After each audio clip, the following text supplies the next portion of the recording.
मैं बालक नादान, कृपा सिंधु तुम हो गुरु,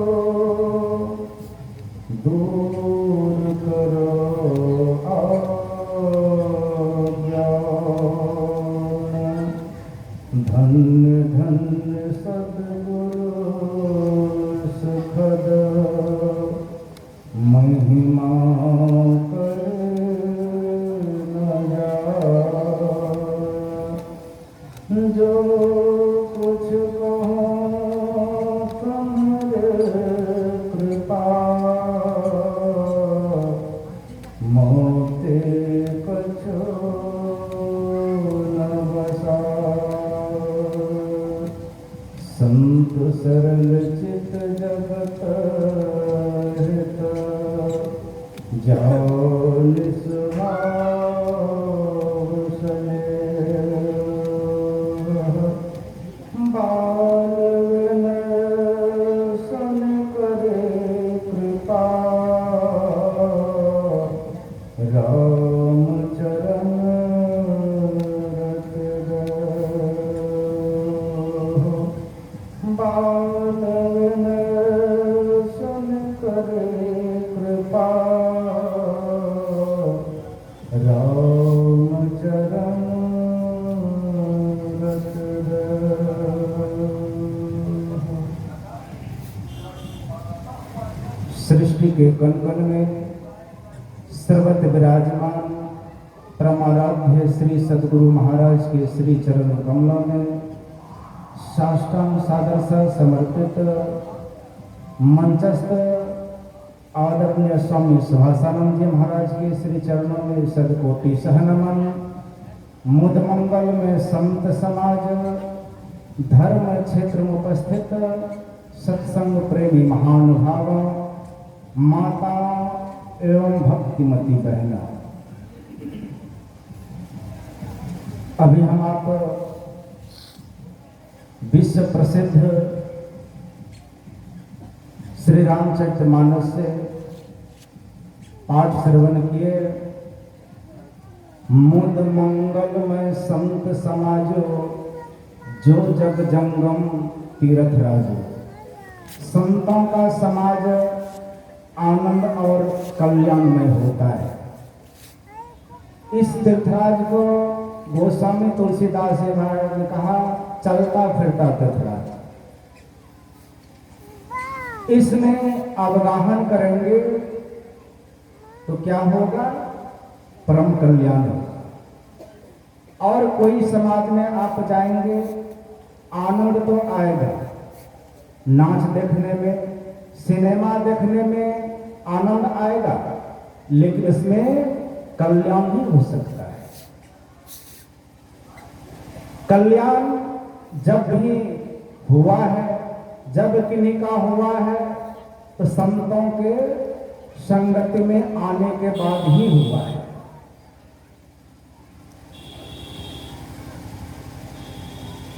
ऐसा विचार संत महात्मा हम सबों को बताते हैं।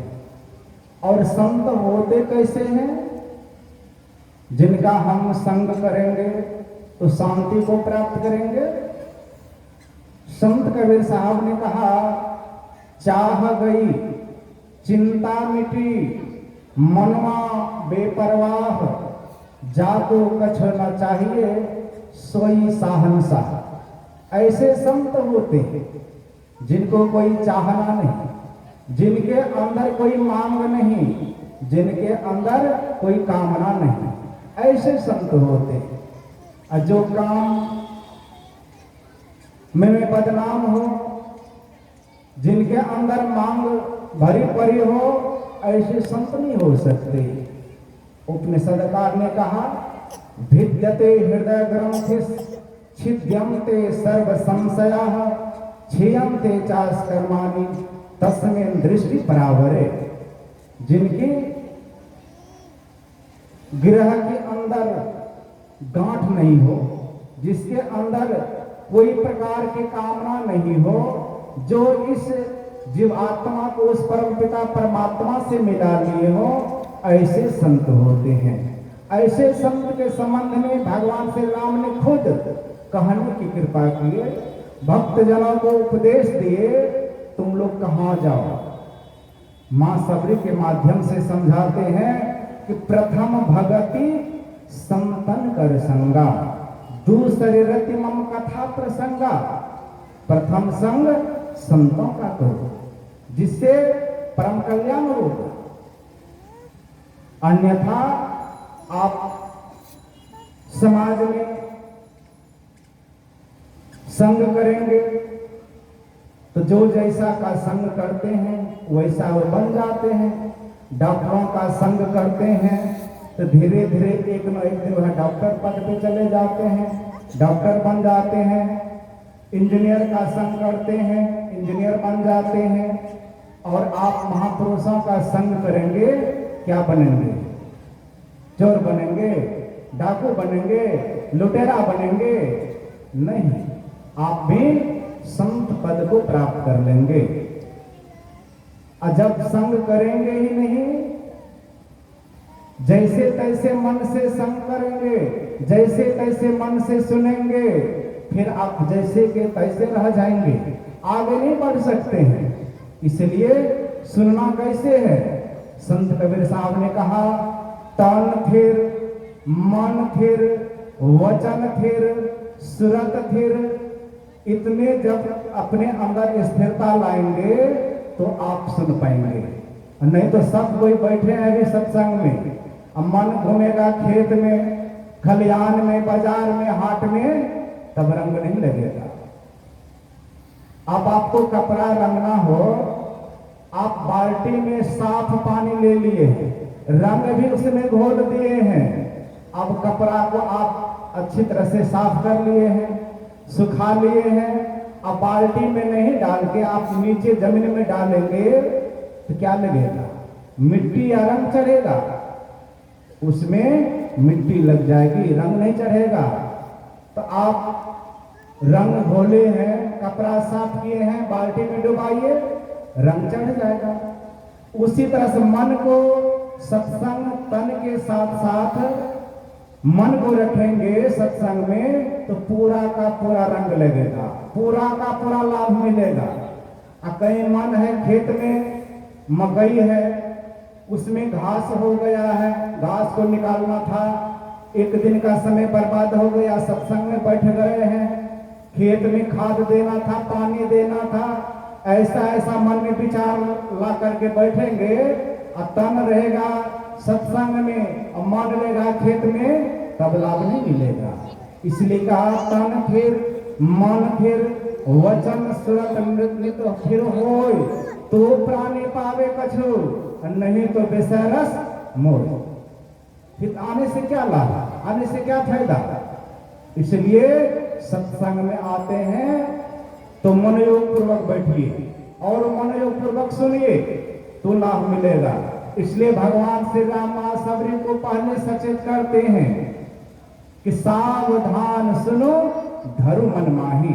सावधान हो जाइए, जहां मन बिखरा है उसको समेट लीजिए और सत्संग में रखिए तो आप सुन पाएंगे। यह महापुरुषों का विचार है। इससे होता क्या है? सत्संग में आने से क्या होता है? चलिए हम लोग पूछते हैं संत कबीर बाबा से कि बाबा आप कहते सत्संग में आओ, इससे क्या लाभ होगा? तो संत कबीर बाबा कहते हैं बहुत लाभ होता है। बहुत लाभ में थोड़ा भी बताइए, थोड़ा सा लाभ बताइए कि लाभ क्या हो। तो हम भी आए हैं, कल अपने परिवार को, सगे संबंधी को, गांव समाज को लाएंगे। तो संत कबीर साहब कहते हैं इस सत्संग में लाभ बहुत है। क्या लाभ है?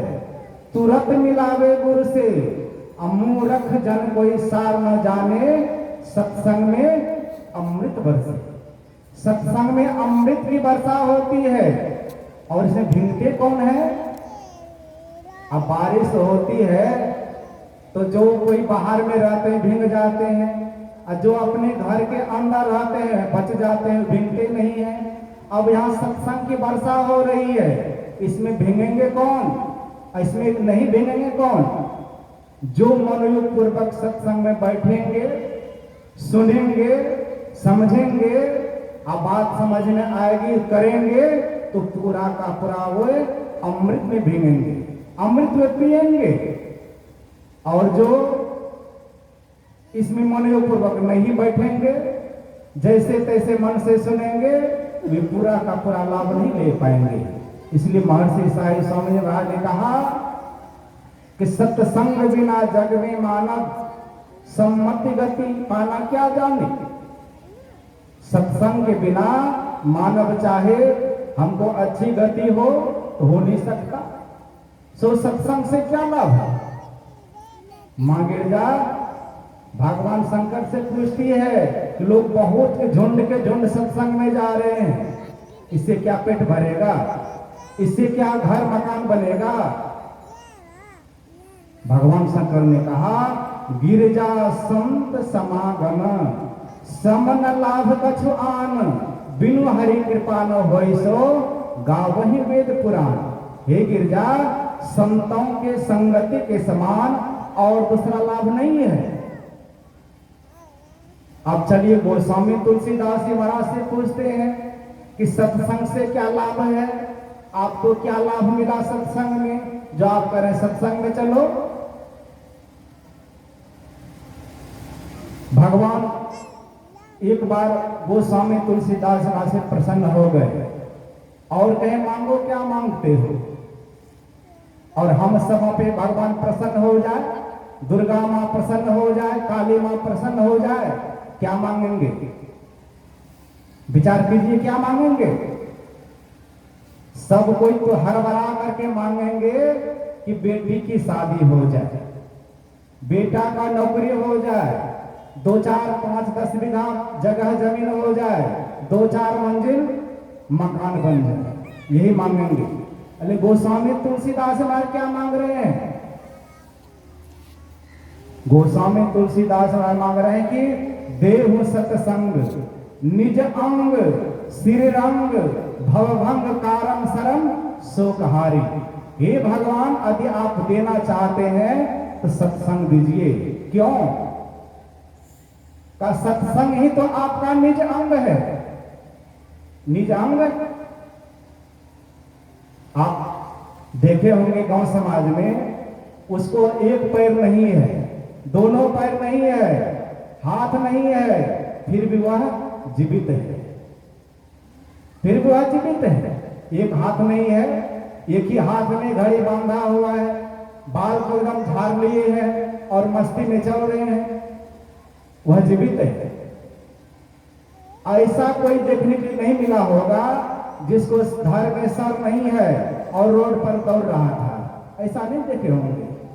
शरीर का निज अंग मस्तक है।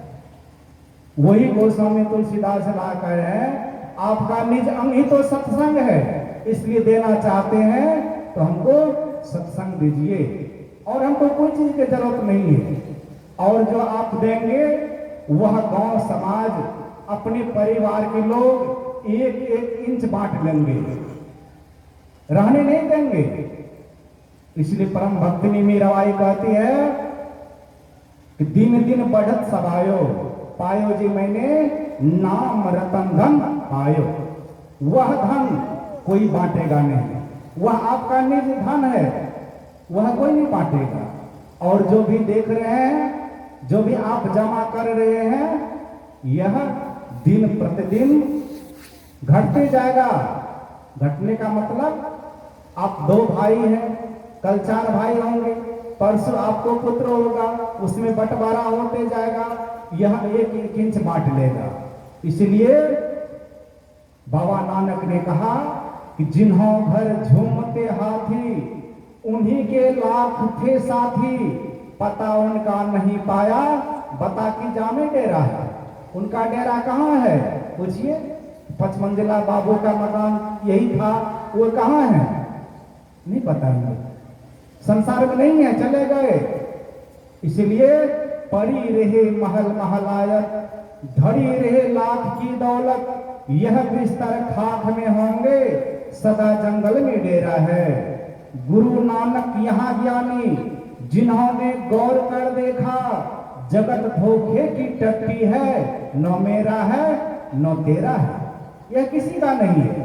जिसको पा करके आप ना जाने कितने मने मन मस्त रहते हैं, हमको इतना धन है, इतना संपत्ति है, क्या वह आज है? आज नहीं है। इसलिए संत महात्मा कहते हैं कि अपने अंदर चलो। अंदर चलेंगे आप जमराज के राज से बाहर चले जाएंगे।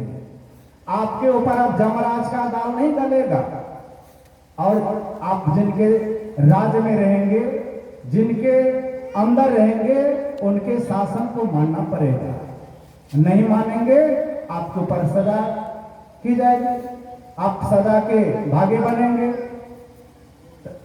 अभी जहां हम लोग रह रहे हैं, यह अंधकार मंडल में रहना होगा, और अंधकार मंडल में रहना यानी जमराज के राज में रहना। और जमराज का शासन क्या है? बहिया पकड़ जम ले चले, कोई संग न साथी हो। यहां से सबको एक न एक दिन ले चले जाएंगे। इसीलिए यहां से भागो। भागेंगे कहां? जिस तरह से सब कोई सत्संग में बैठे हैं, इसी तरह एक समय सत्संग चल रहा था। एक महात्मा प्रवचन कर रहे थे, उनको इस तरह कुछ आभास महसूस हुआ, अब भूकंप आने वाला है। तो महात्मा ने कहा, सब कोई भागो, भूकंप आने वाला है। अब सब कोई अपने अपने घर की तरफ भागे, और कुछ देर में देखते हैं भूकंप हुआ, और कितने का घर मकान टूट गया, ढनमना गया, कितने आदमी दब करके मर गए।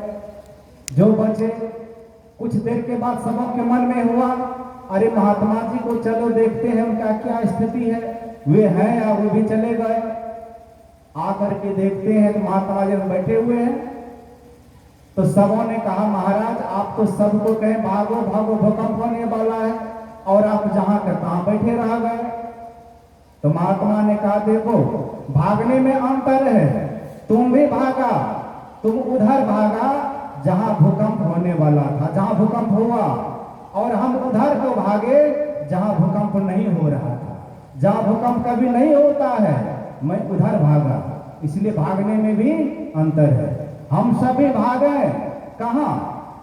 अपने अंदर, जहां न काम है, न क्रोध है, न लोभ है, न मोह है, न अहंकार है, उधर भागे।